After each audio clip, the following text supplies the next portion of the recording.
Yewa YORÀBÁ lórí online social media, lórí Facebook, Instagram, lórí YouTube, atọ́kùn ètò wa Arábìṣọ́ládé Akúrúmáṣe. ọ̀la kí gbogbo yín pátápátá pé ẹ kú kalẹ̀ àti dé sí àgbàlá kábíyèsí owó tí Owódé Yewa báyìí àwọn tí kábíyèsí kan jáde sí wa ẹ ṣáà ti farabalẹ̀ ẹ máa bá wa kálọ. ìmẹ̀mọ́ yín náà ni mo ti dé sórí ètò wa ètò yín Yewa YORÀBÁ tí ó ń dé sórí ìkànnì káàkiri orí social media ní ẹ̀rọ ayélujára ló ń jẹ́ bẹ́ẹ̀ o àti ojú amóhùnmáwòrán yín àtúntìdé ibi tá a wá lọ lénìí àwọn tá a jù sódò ẹja ńlá ló tún gbé o ilé kábíyèsí ọba wa Dr.Rev ọba Matthew Sunday Akíndélé Arébígbadé àkọ́kọ́ olùtìlú Owódé Yewa òun la wá sílé wọn lónìí ẹ má bínú kábíyèsí pé mo pè é lórúkọ ẹ má bá wa ká lọ nítorí wípé ẹ̀rí kan sí méjì kọ́ nínú àwọn ọ̀rọ̀ tí kábíyèsí fẹ́ bá wa sọ orúkọ mi ò yípadà ẹ̀yin ọmọ yín náà kúkú ni ọ̀rẹ́ yín olólùfẹ́ yín Arábìṣọ́lá ìjídá gbogbo àwọn sọ̀rọ̀sọ̀rọ̀ káàbàtà Akúrúmáṣe èèyàn jẹ ẹ̀kún ọkọ làbà kẹ́méjì bọ̀ ẹ má bá wa ká lọ kábíyèsí. ẹ jọ ẹ bá wa dárúkọ fún àwọn olùwòran wa lẹ́kùnrẹ́rẹ́. òun náà ni ọba Reverend Dr. Matthew Sunday Akíndélé JP the Olú of Owódé Yewa, Ògùn State, Nigeria. kábíyèsí ẹ jọ a fẹ́ kí àtàwọn tó ń wò yín wò wá nílé kí wọ́n mọ ọgbẹ́ kábíyèsí sọmọdún báyìí yẹn pé kábíyèsí tó bẹ̀ lọ́dẹ̀ tún yọ̀ǹgì báyìí àjídéwé náà ń lò ní. ní agbára Ọlọ́run ní ọdún yìí ní ọjọ́ kẹrin oṣù kejì ọdún 2022 mo pé ọmọ ọgọ́ta ọdún gẹ́gẹ́ ní orílẹ̀ orí ẹgbẹ́ lórí ọ̀fẹ́ àti àánú Ọlọ́run tó pa wá mọ́ tó sì wà pẹ̀lú wa láti ọgọ́ta ọdún sẹ́yìn. kábíyèsí àdúgbò fọlọ́wọ́ba àpáyé dúpẹ́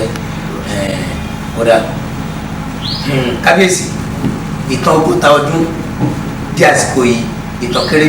kékeré kọ́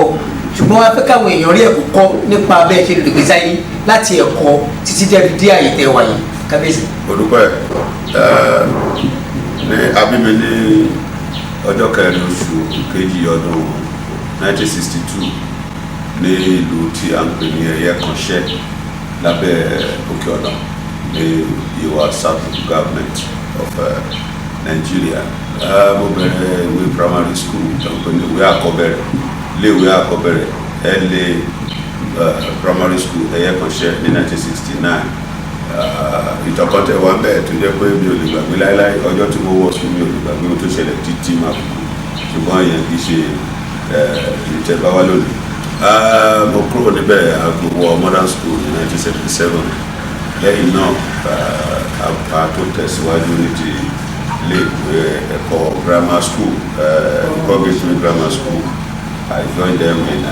1980 to 1984. I tried my best at least to attain my ICAN whatever, but to some extent agbára ògbé wọ́n tó gbé gbèsè láti wọ poli Lagos State Poly agbára ògbé ní àgbàfọlọ́run well ìgbà tó bá tó àkókò but something láàrin yẹn ó ṣe pàtàkì láàrin àkókò yìí I decided to train myself. Mo ní ìwé láti pé Yorùbá dictionary bought Yorùbá dictionary were conversant with nígbà náà newspaper Daily Times nígbà náà tí n bá owó tó yẹ kí n fi jẹun máa fẹ́ ra Daily Times every day máa jókòó sílé máa kà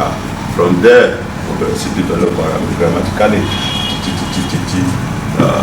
1995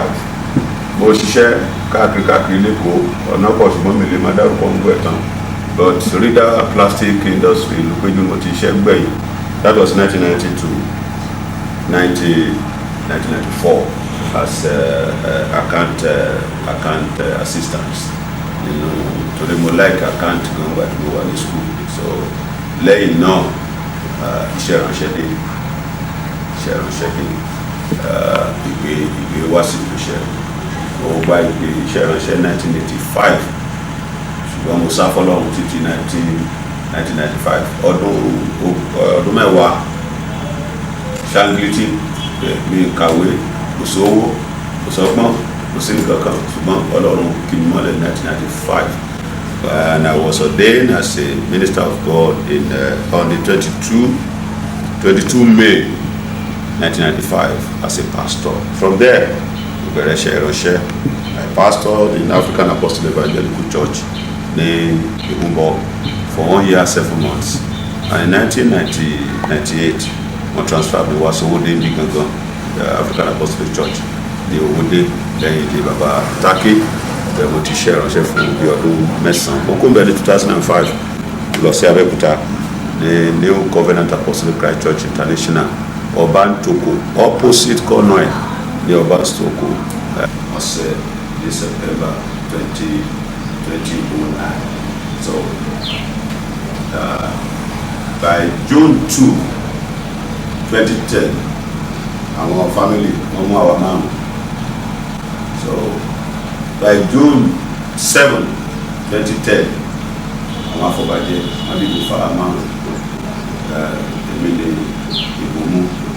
out of 10, out of 9, and it would be rara. So, I'm going to wọ́n dìbò fún ó fi ọpẹ́ fún Ọlọ́run torí pé gbogbo tó bá ti ṣe láti ìpìlẹ̀ ṣe ayé ó ti ṣe parí kò sí nǹkan tó lè. Inú mi dùn pé fún àkókò tẹ wá ìtòrò bọ́ sójú ẹ̀ torí eléyìí àtọ̀la ọ̀la gangan ló pé ọdún 11 tí a gbé adélé mi lórí gẹ́gẹ́ bí Olúwa fún orí ìwà mo sì dúpẹ́ lọ́wọ́ Ọlọ́run lágbára Ọlọ́run nínú ní ìrọ̀lẹ́ mi lágbára Ọlọ́run fẹ́ fi fún Ọlọ́run between 4 to 8 agbára Ọlọ́run ní new palace tí a ṣẹ̀ṣẹ̀ ń ṣe lẹ́yìn tán Ọlọ́run lẹ́yìn lọ́la lágbára Ọlọ́run pẹ̀lú àwọn olóyè máa jókòó máa sọ̀rọ̀ ṣeré láti lè lókì pátápátá láti gbé Ọlọ́run ga ọlá gbọ̀ngàn 28 náà gbé adélé mi lórí so láti ìgbà náà pẹ̀lú Ọlọ́run tó ti bí. pẹ̀lú ipò tẹ́ wà gẹ́gẹ́ bí ọba odidi ìlú ńlá àti iṣẹ́ ìránṣẹ́ kì í ṣiṣẹ́ kékeré ṣé kò dira wọn lọ́wọ́ ṣé kò para wọn lára. Ògo ni f'Olódùmarè Ọlọ́run tó bá ti ṣètò nǹkan bó wù wá kó méjì léèyàn lọ́wọ́ bó wù wá kó mẹ́ta léèyàn lọ́wọ́ bó wù wá sí fún ẹnìkan lẹ́ẹ̀kan ṣoṣo péré òun ló ṣètò ẹ̀ bẹ́ẹ̀ kò sì jámikúlẹ̀ rí iṣẹ́ ìránṣẹ́ ń lọ iṣẹ́ tìlú sì ń lọ. àwọn tiẹ̀ ó dé mi náà lójú bẹ́ẹ̀ fún àǹfààní àwọn tó ń wò wá ń lé ni torí pé ọ̀pọ̀lọpọ̀ ọgbà tí wọ́n á ṣètò mi tí wọ́n bá ń kí ọba mi nílùú Owódé màá ní ọba tó nífẹ̀ẹ́ Ọlọ́run ọba púpọ̀ ọba tó páyà Ọlọ́run ọba púpọ̀ tẹ́ bá ń gbàwọ̀ ètò wa mo máa ń kí yín bẹ́ẹ̀ torí pé mo mọ̀ pé ọba tó níbẹ̀rù Ọlọ́run ọba ní torí pé iṣẹ́ ìránṣẹ́ yẹn ó fi ran iṣẹ́ ìjọba yẹn ó fi ràn lọ́wọ́ àdúpẹ́ Ọlọ́run ọba Kábíyèsí láti gbàdé ti dépò ọba yìí mo rò pé kò sọgbọ́n àwọn nǹkan wo lẹ ti rí pé pé ó wá nínú pé ìjẹ́ kí ni mo wá gba iṣẹ́ ọba yìí fún báyìí kí ni mo gba ọba yìí fún báyìí.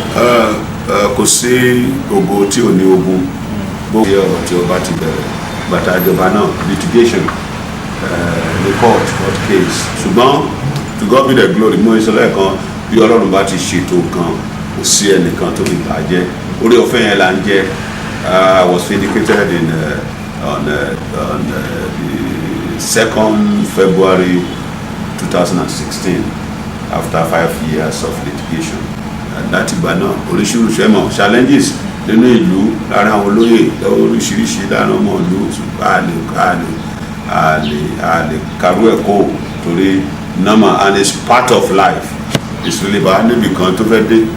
nǹkan lè máa lé ó sì lè máa lé nǹkan so ṣùgbọ́n a dúpẹ́ lọ́wọ́ Ọlọ́run pé Ọlọ́run wà pẹ̀lú wa ó ní bí Ọlọ́run bá wà pẹ̀lú wa kò sẹ́ni tó lè kọjú ìjà sí wa. Ọlọ́run Elédùmarè náà ní fi sílẹ̀ nígbà kọ̀ọ̀kan. Àmín. Kábíyèsí ọlọ́kọ̀ yín pé mo sì tún fẹ́ tẹ̀síwájú láti ṣe. bẹ́ẹ̀ bí mo pè é ní DPP or PPD peace láti wá àlàáfíà ìlú àti gbogbo àwọn ọmọ ìlú pátápátá tó lè gbé ìlú yìí èké olúkúlùkù máa gbé ní àlàáfíà Ọlọ́run dẹ̀ ṣe bẹ́ẹ̀ fún mi mo yan àwọn ìgbìmọ̀ security committee tó ń rí sí bí ètò àlàáfíà tí ń lọ lò pẹ̀lú àwọn ọlọ́pàá, àwọn sójà, àwọn civil defence àtàwọn other security outfit nílùú. A máa ń ṣe ìpàdé lóòrèkóòrè, so ìyẹn jẹ́ kókó kan àlàáfíà yẹn náà. Unlike before, maybe 20 years 15 years ago, àwọn èèyàn bá gbọ́ orúkọ Owódé afẹ́ lè máa sá lọ, ṣùgbọ́n láti bí ọdún mọ́kànlá yìí pẹ̀lú effort mi àtàwọn olóyè àtàwọn ọmọ ìlú, àlàáfíà Ọlọ́run ìjọba. Number 2, ìdàgbàsókè, development. So à ń yan Ọlọ́run pé Owódé, Ọlọ́run ti dá Owódé ní ìlú tí ó wà láti dàgbà, ó sì ń dàgbà ní gbogbo ọ̀nà. Now then development and progress. Ìyàtọ̀ wà láàrin development àti progress. Tí a bá develop tí o bá ní progress, development yẹn ò ní kankan ṣe. Olójoojúmọ́ ní Ọlọ́run mú wa tẹ̀síwájú. Nílùú yìí lágbára Ọlọ́run, yàtọ̀ sí pé àlàáfíà ìjọba, effort wa àti collaboration wa pẹ̀lú ìjọba ó mú àwọn kankan wọ̀lú. Number 1, ọjà Owódé, Ọlọ́run ràn wá lọ́wọ́ pẹ̀lú ìjọba láti sọ di ọjà ìgbàlódé. Then ọ̀nà Owódé sí Ìlà-Àró pẹ̀lú akitiyan wa àti àwọn ènìyàn wa, Ọlọ́run lo gómìnà wa tó wà ń bẹ̀ lọ́wọ́lọ́wọ́ Dàpọ̀ Abíọ́dún, tí gbogbo olú yóò sì lè gbàgbé láyéláyé, tí a lè gbàgbé orúkọ ẹ̀, tá a sì lè gbàgbé àkókò ìjọba rẹ̀. Lọ́wọ́lọ́wọ́ báyìí iṣẹ́ lọ. Kúkú dúpẹ́ gan-an lọ́wọ́ gómìnà gan-an torí ọ̀kan ní yìnyín kẹ́ni ṣe mi. Mo sì gbàdúrà pé ó ti bẹ̀rẹ̀ dáadáa, á sì yanjú ẹ̀ dáadáa lágbára Ọlọ́run. Bí Olúwa ti ń bẹ pẹ̀lú agbára rẹ̀, Ọlọ́run lè fi wọ́n sílẹ̀. So oríṣiríṣi ìtẹ̀síwájú ló ti bá ìlú, oríṣiríṣi àwọn kan láti gbé ṣe tí ń bá léni lónìí ṣe. Tá a bá ń sọ̀rọ̀ nípa ọ̀rọ̀ international market tí wọ́n kọ́, tí ìjọba tó kọjá lọ kọ́, Ọlọ́run ti ràn wá lọ́wọ́ láti bẹ̀rẹ̀ kankan níbẹ̀ tí wọ́n ti abandon bẹ̀rẹ̀ for many years. Ọlọ́run ràn wá lọ́wọ́ láti rí i pé ọjà yẹn ti ń di níná díẹ̀. A dúpẹ́ lọ́wọ́ ìjọba náà torí àwọn náà ló dìde sí ọ̀rọ̀ náà. Bẹ́ẹ̀ ọ̀pọ̀lọpọ̀ ìtẹ̀síwájú ló ti wáyé ìlú, yàtọ̀ sí pé àwọn ènìyàn ń kọ́lé olúkúlùkù ṣe rere. Ọlọ́run wà pẹ̀lú wa, ó sì mú ìlú tẹ̀síwájú. Ẹ ṣé mo dúpẹ́ Kábíèsí. Ẹ ṣé Kábíèsí, níbi ọ̀rọ̀ ìjọba yẹn, nítorí pé ilé téèyàn bá kọ́ gan ọwọ́ kì í kó ń bẹ̀ bọ̀rọ̀. Kí la tún fẹ́ kí ìjọba ṣe fún wa nílùú Owódé? Agbàgbọ́ Ọlọ́run tó ti lo gómìnà tó ti bẹ̀rẹ̀ ọ̀nà yẹn ní ṣíṣe, wọn á parí ẹ̀. À ń wo ojú, à ń wo ọ̀nà dáradára pé kí ọ̀nà yẹn kó di ìparí. Ìlú yìí bá a ṣe tóbi tó yìí, London Yewa ni, torí ìjọba ò lè fi bí ìṣeré pẹ̀lú àwọn kan tí Ọlọ́run dá sí ìlú yìí. Really, ìlú yìí nílò tertiary institution, NC ni o àbí polytechnic ni o àbí university. A ní iléèwé ńlá. By the grace of God, à ń bẹ Ọlọ́run kí Ọlọ́run kó ṣe fún wa, torí gbogbo amenities la ní. Lẹ́ni náà bá ní ó yá báyìí ilẹ̀ wà tí ìjọba nílò, a ní di iléèwé. A fẹ́ kí ìjọba bá wa ṣe. Then àwọn ọ̀nà àárín ìlú àti ìjàǹfààní yẹn kò tí ì sí ọ̀nà gidi láàárín ìlú bí ìlú ìṣe tóbi tó. Àfi ìyànà ọjà ní ọ̀nà Ìlà-Àró sínú ọjà, òun gan dẹ̀ ó ti bàjẹ́ tán. So a nílò ìdásí ìjọba kan bá wò ó ṣe àwọn ọ̀nà wa ó mẹ́ púpọ̀ dáradára ní ọ̀nà láàrin ìgboro. So àwọn kan wọ̀nyí ni à ń retí lọ́wọ́ ìjọba. Ẹ ṣé mo dúpẹ́ Kábíèsí. Gbogbo ẹ̀yin tí ẹ̀ ń wò wá lé, a dúpẹ́ lọ́wọ́ Ọlọ́run Ọba. À ń bọ̀ náà, ẹ jẹ́ ká dókè lọ́hùn. Service at his best, Aliatic Plantos nearby. For your Nigeria service at his best, Passawan nearby. From Lagos to Medina, Australia, need you one. I should put any Medina at the Mocha. Sierra Pepela Alpha, go down top. I hate Badra, go clean. Teacher Mumu. tó bá dé wọ́n gbá sanwó díẹ̀díẹ̀ lọ́jọ́ tí wọ́n hotel reservation tó súnmọ́ rárá pẹ̀lú mẹ́ka mẹ́dínà pẹ́kípẹ́kí ẹrù àwọn pàṣẹjà ń sọnù lọ́jọ́ tí wọ́n. ọ̀yọ̀wò múra láti sàmìsà tí àti bẹ́ẹ̀ sàlàbí ó mú kí lọ́jọ́ ìtẹ́lá. alábí ló sọ bẹ́ẹ̀ o ìjọba ló sọ bẹ́ẹ̀ o. àti fòtẹ́lù bó ṣe máa jẹ́ ní ẹ̀ àti fòtẹ́lù. alábí bá sọ. èmi fúnra mi gbádùn yín gan gidi kódà mo dẹ̀ rí ọ̀pọ̀lọpọ̀ ẹ̀kọ́ kọ́ nínú àwọn ìtàn ìgbésí ayé yín tí ẹ sọ ó dẹ̀ dá mi lójú pé bákan náà lórí fún ẹ̀yin tí ẹ wò mí lé pé ẹ gbádùn kábíyèsí ẹ dẹ̀ rí ọ̀pọ̀lọpọ̀ ẹ̀kọ́ kọ́ nínú ọ̀rọ̀ tí wọ́n sọ kábíyèsí ó wá wù mí kẹjọ kẹ bá wa fún àwọn ọ̀dọ́ ẹ̀yin náà ṣe wérí ẹ ṣọ̀dọ́ rí kẹ tó dépò tẹ wà yìí kódà nínú ọ̀rọ̀ yín ẹ sọ parí kó tó dé bẹ́ẹ̀ dépò tẹ wà yìí kábíyèsí ó wù mí kẹ́ bá mi fún àwọn èèyàn wa àwọn pápá jùlọ àwọn ọ̀dọ́ kẹ́ bá fún wọn lámọ̀ràn torí pé ohun tọ́wọ́ mi ò tó máa fi gbọ̀ngàn fa ló kórè ní àlàyé lásìkò táwa yìí pápá jùlọ Yorùbá torí pé ètò tiwa yìí ẹwà Yorùbá ni afẹ́kọ́ ọmọ Yorùbá kí wọ́n yàn kí wọ́n yanjú bẹ́ẹ̀. àdúrà mi àkọ́kọ́ fún gbogbo ọ̀dọ́ tí ń rí tó ń wò mí tó ti ń gbóhùn mi ni wípé orí ọ̀fẹ́ tí mo rí gbà láti kúrò ní aláìjẹ́ nǹkan láti jẹ́ nǹkan lórí ilẹ̀ ayé Ọlọ́run á dá lé gbogbo àwọn ọ̀dọ́ wọ̀nyí lórí lẹ́ẹ̀kan pé mi ò ní orí ọ̀fẹ́ láti lọ sí ilé-ìwé gíga bàbá ò lágbára ṣùgbọ́n èmi mo decide láti develop ara mi kí gbogbo ọ̀dọ́ dúró pé báwọn ní bàbá báwọn ò ní bàbá bí wọ́n ní bàbá tí ò lágbára kí wọ́n wo bẹ́ẹ̀ olúkúlùkù endeavour láti rí pé òun bá ẹgbẹ́ mu nípa ìwé kíkà I train myself àmà tilẹ̀kùn mọ́ra mi lórí akàwé gbàdúgbò títẹ̀ rántẹ́ náà dé aka Bíbélì Yorùbá Bible English Bible pẹ̀lú dictionary Yorùbá dictionary lọ́rẹ́ mi àwọn kan tí mo fi develop ara kólúkúlù develop ara ẹ̀ mo rú pọ́npọ́n lẹ́yìn secondary school bàtà àti kọ̀mpútà ń lọ mo ṣe ìkìlánpé mo ṣe conductor lọ́pẹ̀ mo ṣe Agége kàtíkè agbọ́tíkúyọ̀ àgó àrẹsẹ̀pá kankan ànímọ̀ṣọ́ ṣùgbọ́n síbẹ̀ náà àfọlọ́run sílẹ̀ o ìyẹn jẹ́ kókó kan kí gbogbo ẹ̀yin ọ̀dọ́ ẹ gbégbé ayé yín pẹ̀lú Ọlọ́run ẹ fi àyè fún Ọlọ́run nínú ọkàn yín torí òun ló dá yín òun ló dá olúkúlùkù ló sì mọ ohun tó ṣe kò sí ẹnìkan tọ́lọ́run dá tí ò ní ètò rere fún ṣùgbọ́n àti mú kí ètò yẹn wá sàgbọ̀ṣẹ ó wà lọ́wọ́ wa ó sì wà lọ́wọ́ Ọlọ́run